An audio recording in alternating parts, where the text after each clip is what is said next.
I caught my neighbor teaching her kids to freeload off me. What happened next broke our entire school district. I was 10 minutes away from serving my 12-year-old daughter Mia her dream birthday dinner, a steamed Boston lobster and Alaskan king crab, a $220 splurge we'd saved up for months to get her, after she begged to try it after watching food streams for a year.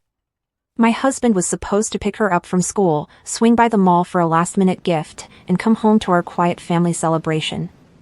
Then his text blew up my phone, "Turn off the steamer right now." The neighbor's kids jumped in my car in the school parking lot. I can't ditch them. I froze. I knew exactly who he was talking about. Tina, my next-door neighbor, and her two kids, 12-year-old Zoe and 8-year-old Jake. For 6 months, they'd turned my house into their personal free diner, snack bar, and after-school daycare. Zoe was Mia's best friend, or so Mia thought. She'd show up at my door exactly at dinner time every single night, bat her eyes, and ask, "Can I have just a bite of what you're making?" I couldn't say no in front of Mia. Then she'd sneak extra granola bars, organic milk, and homemade cookies into her bag for Jake. A 24-pack of milk that used to last Mia a month? Gone in 7 days. A box of premium cookies? Devoured in a single afternoon. I told Mia to stop sharing everything. She cried, "She's my only friend. She shares with me too." I backed off, until I heard the truth through my apartment door one night. Tina was whispering to Zoe in the hallway, loud enough for me to hear, "The neighbors bought ribs tonight. Go over there, eat as much as you can, grab snacks for Jake, and don't come home until 9:30. Saves us electricity for the lights." I saw red. This wasn't a kid being friendly, this was a mom teaching her children to leech off my family. For 2 weeks straight, I only made plain salads for dinner, locked up all the snacks, and told Zoe we had nothing to share. He stopped coming over. She stopped waving to Mia in the hallway. She even ignored Mia when Mia said hi at school. Mia cried and said I'd ruined her friendship, until a week later, she ran home in tears. Tina had refused to give Mia a single popsicle at the park, right in front of Zoe. Her excuse? "I only buy even numbers for my 2 kids. If I give one to your daughter, it's odd, and they'll fight.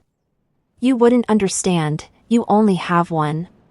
She'd handed Mia a sad, mushy apple like it was a charity gift, then turned to me and smiled, "When are you making those ribs again?"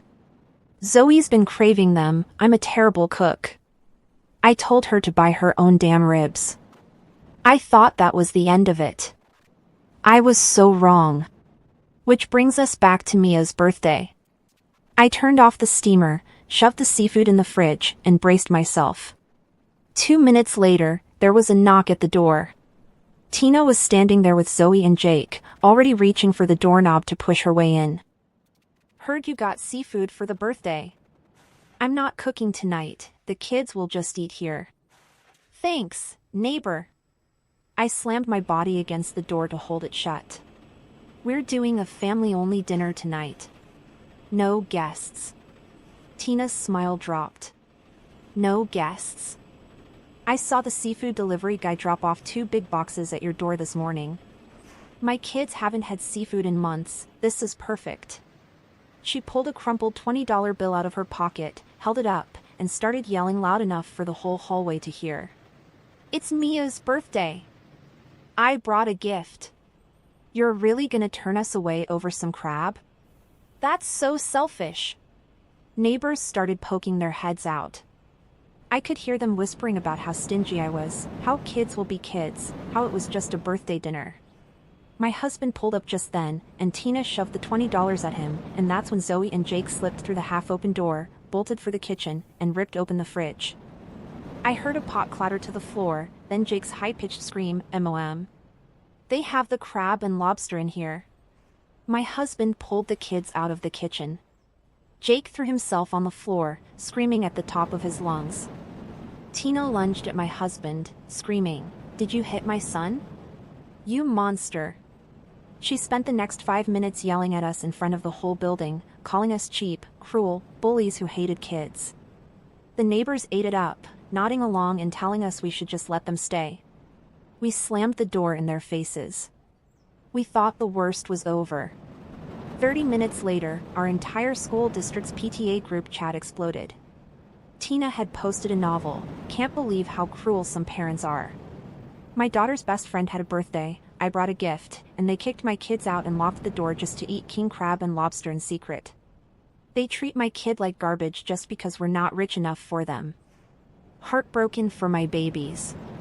Within 2 minutes, every parent in the sea hat was piling on. Wow, that's so petty. It's just seafood. My kid said Mia was supposed to invite the whole class, then bailed last minute. So rude.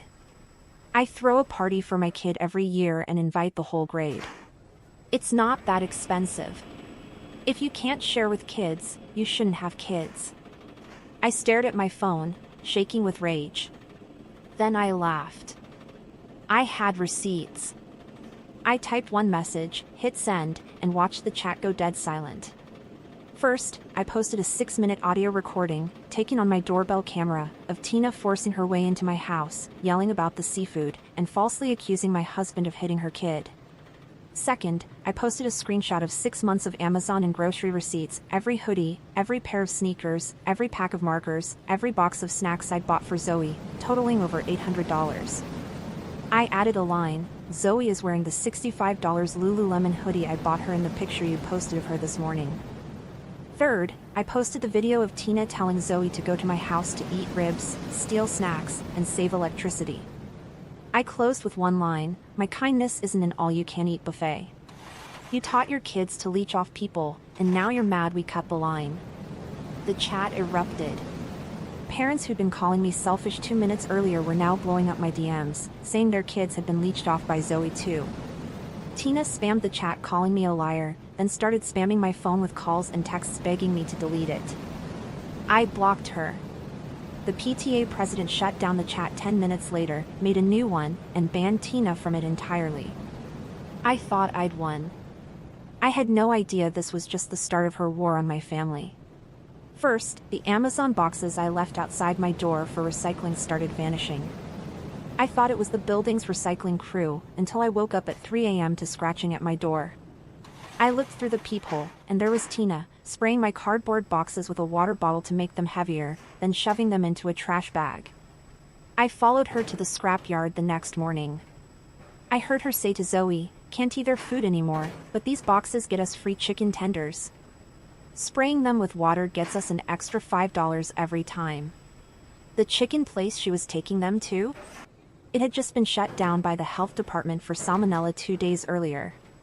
3 days later, both kids were in the ER with food poisoning. I thought she'd learn.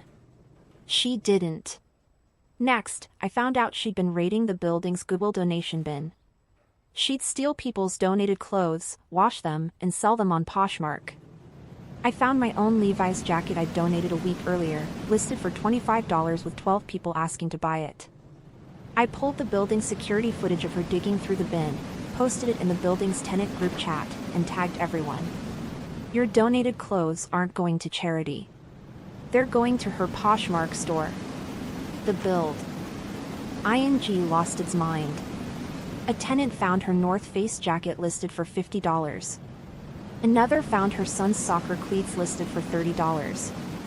The worst part? Someone found she'd listed donated underwear for $10. The story went viral on our local news, with the hashtag #ThriftyThief. The HOA fined her $1,000, Poshmark banned her for life, and she had to refund every single person who'd bought her stolen clothes. She was the laughing stock of the whole building. But she didn't move.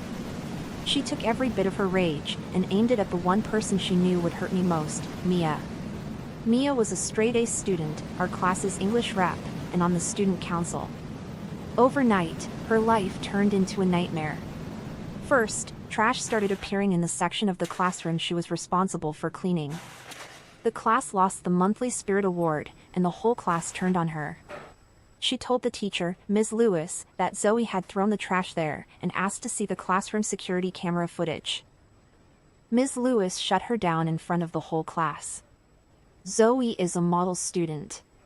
You're just bitter about your parents' fight with hers, and you're trying to ruin her reputation. Shame on you. Over the next month, it got worse. Mia was framed for 2 more mess incidents, stripped of her student council position and English rep title, and moved to the back of the classroom. The kids bullied her, drew on her notebooks, and called her a liar. The new English rep? Zoe. Zoe even cornered Mia in the bathroom and laughed. Ms. Lewis is on my side. You can't win. My mom's got connections. I dug around and found out the truth. Ms. Lewis ran an after-school tutoring program, $50 a session, $2,000 a semester. Every single kid in the class was enrolled, except Mia, who didn't need it. Zoe was enrolled in every single subject, for free. I tried to complain to the principal. I was shut down. I tried to transfer Mia to another class. The teacher who'd been begging to have Mia in her class suddenly said no, because a group of parents had complained that Mia was a bad influence. I called the school board. They ignored me. I was this close to pulling Mia out of school entirely. Then I caught Tina red-handed in a secret that would burn her whole world down. I was picking Mia up from school early when I saw Tina in the parking lot, wrapped around a man in a suit. He kissed her, slapped her butt, and she giggled and pushed him away. I recognized him instantly. It was Mr. Hale, the school district's assistant principal, and Ms. Lewis's uncle. Everything clicked. The favoritism. The blocked transfer. The ignored complaints. Tina wasn't just paying for tutoring with cash, she was sleeping with the man who ran the entire district. I got the building security footage of them making out in the parking lot, multiple videos of him dropping her off at our apartment late at night, and photos of them going into a hotel together. I didn't post it. I sent every single bit of IT, along with his home address, to his wife. I waited a week. Nothing. I thought I'd gotten the wrong number. Then, a month later, the entire district exploded. Mr. Hale's wife had waited, gathered more evidence, then brought her entire family to the hotel room where Tina and Mr. Hale were staying. They broke down the door, recorded the whole thing, and sent the video, and the nude photos, to every single parent in the district, every school employee, and the entire state school board. In the video, Tina screamed at his wife, "He loves me. You're just a bitter old housewife he can't stand." Then Mr. Hale turned on her, screaming, "You're the one who seduced me, you gold-digging whore." It was over in 24 hours. Mr. Hale was fired, banned from working in public schools for life. Ms. Lewis was fired for running an illegal tutoring program and abusing her position. Tina was evicted from our apartment building 3 days later. She packed up her kids in the middle of the night and vanished. Apologized to her profusely. The kids who bullied her all said Zoe had forced them to ignore her. She finished the year at the top of her class and got into the best middle school in the city. I didn't hear from Tina for 3 years. Until last month. I was at a seafood restaurant downtown for our anniversary when I heard screaming in the parking lot. A woman was on the ground, covered in leftover food and sauce, while the restaurant manager screamed at her. It was Tina. "You stole a raw Boston lobster out of my walk-in fridge. You've been stealing food from this kitchen for a month. I'm calling the cops, you thief." She was on her knees, begging him not to call the police. Then she looked up, saw me, and froze. Across the parking lot, Zoe was standing there. She was 15 now, with bright blue hair, leaning against a wall with a group of teens. She watched her mom begging on the ground, spat out her gum, and laughed. "Can't even steal a lobster right. Pathetic." Then she turned and walked away, without a second glance. I stood there, watching Tina break down sobbing on the pavement, and I didn't feel an ounce of pity. She'd spent years teaching her kids that the easy way, the leech way, the stealing way, was the way to get ahead. She taught them that kindness was weakness, that people were just walking buffets to take from. And in the end, her own daughter had learned the lesson too well. She'd spent her whole life chasing free lobster. And in the end, the only lobster she ever got was the one that got her fired, shamed, and abandoned by the kid she'd ruined to get it. That night, I sat down with my husband and Mia and ate a whole lobster. It tasted better than any meal I'd ever had. Because the food you earn for yourself, it always does.